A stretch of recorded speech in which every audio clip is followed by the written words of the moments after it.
Bonjour à tous, aujourd'hui un showroom concernant la Toshiba TG01, un smartphone sous Windows qui est tout simplement l'un des plus puissants au monde puisqu'il a un processeur de 1 GHz et l'un des plus grands écrans également avec un écran de 4,1 pouces. En comparaison, un iPhone 3GS a un écran de 3,5 pouces. Donc on voit tout de suite la différence en termes de taille d'image. Pour autre comparaison par rapport à une PSP pour les joueurs, voilà ce que donne l'appareil. On ne peut pas dire que c'est quelque chose de très facile à ranger, mais son avantage est d'être d'une grande finesse, moins d'un centimètre d'épaisseur, ce qui fait que ça rentre plutôt bien dans des poches. L'objet est très sobre en termes de design, avec un appareil photo sur la façade arrière, une surface, un revêtement assez agréable au toucher. Mais pour aujourd'hui, ce qui est le plus intéressant, c'est ce qu'on va vous montrer après. Bon, alors, quelle était la surprise? Bah écoute, c'est David qui va raconter un peu l'histoire. En fait, il s'agit de Windows. Donc c'est un prototype du prochain Windows Mobile 6.5, ce qu'on appellera dès la rentrée, ce qu'on appellera courant octobre, un Windows Phone. Ouais. Donc c'est un nouvel OS orienté plus grand public, orienté plus touchscreen, donc bye bye le stylet. L'idée c'est que tout se fait avec les doigts. Okay. Comme un iPhone en fait. On va dire comme un téléphone tactile.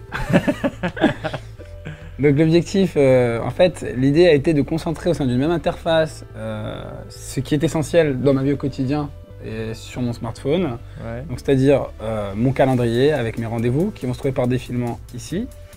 Donc là, je n'ai aucun rendez-vous, mais si j'avais mes rendez-vous, bah, je pourrais les faire défiler les uns après les autres. Mes emails, donc là, je pourrais configurer un email et de la même manière les faire défiler au doigt. Okay. De la même manière, mes musiques. Donc je joue mes musiques en un glissement du doigt. Je peux passer d'une musique à l'autre tout simplement en la faisant défiler, hein. On le voit bien à l'écran. Donc là, je passe d'une chanson à l'autre juste en faisant défiler. Okay. Et de la même manière, bah, pour mes photos, j'ai quelques photos que j'ai prises tout à l'heure pour m'amuser avec Lou. Pareil, ben, là, j'ai mes photos qui apparaissent. Donc l'intérêt de l'écran, c'est qu'effectivement, les photos sont de très bonne qualité et on peut bien les apprécier sur un écran de cette taille-là. Ouais. L'autre nouveauté du menu, c'est d'avoir une menu avec des icônes assez grands. Donc c'est aussi la particularité de l'écran, mais aussi de la nouvelle interface Windows Phone. Ouais. C'est que donc tous mes icônes, toutes mes applications sont au sein du menu Windows. Et donc je peux naviguer directement au doigt. J'ai des gadgets assez sympas, comme MSN Météo, qui me donne donc la température qu'il va faire dans ma région, dans ma ville chaque jour. Okay. On le voit ici, donc là je l'avais paramétré sur Londres, mais on peut le paramétrer, donc rajouter plusieurs bulletins météo, par exemple Paris, New York, je sais pas moi, les îles Bahamas, enfin les endroits assez sympas, les vacances pour faire un peu les gens. On a une nouveauté dans Windows Phone, c'est ce qu'on appelle le Marketplace. Ouais.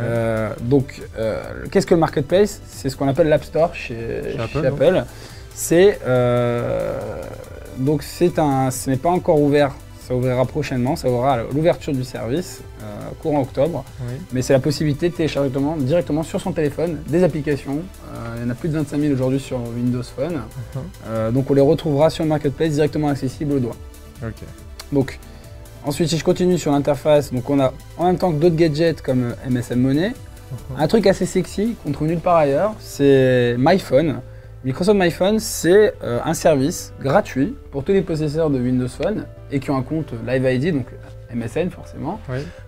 Ça synchronise leur compte mail forcément, les contacts, les calendriers, les tâches et les SMS. Okay. Et les photos, musique, vidéo, documents. Donc tout ce qui est sur ton téléphone est sauvegardé directement sur ton compte Live et tu peux donc les récupérer au cas où tu as un crash de ton téléphone, si tu le perds, si on te le vole. De manière très simple, via le service MyPhone, qui est un service intégré à Windows Live qui est en ligne. Okay. Mais est-ce que tu peux aussi synchroniser sur ton PC comme ça? Ouais, tu peux synchroniser avec ton PC. C'est-à-dire MyPhone est accessible directement sur son PC. Okay. Et en fait, les données sont récupérables depuis directement le site web sur sa machine. Okay. Donc l'autre nouveauté, en plus de ces gadgets, du Marketplace, de MyPhone, c'est donc ce qu'on disait tout à l'heure, donc c'est Facebook, on a l'application Facebook, hein, on peut naviguer dedans, les applications Facebook foisonnent sur tous les smartphones. Ouais.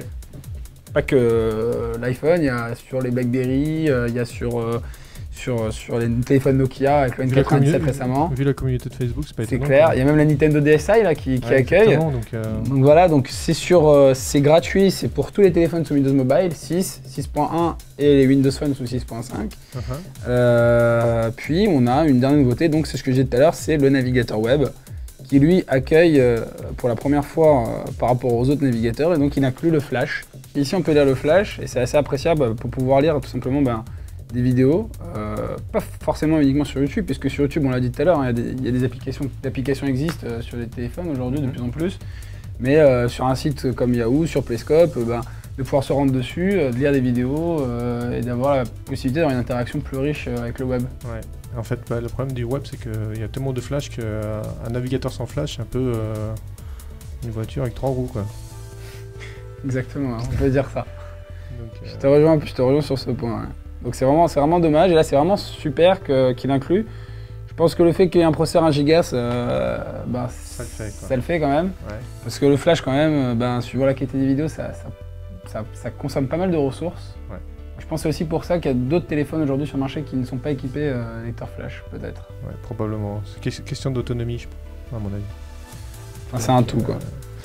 Donc voilà, ceci était le Toshiba TG01 avec Windows Phone, alias Windows Mobile 6.5, à venir bientôt, la rentrée en fait. C'est ça, ouais, pour le mois d'octobre. Voilà, donc on finit ici avec ce showroom sur la Toshiba TG01 et à bientôt.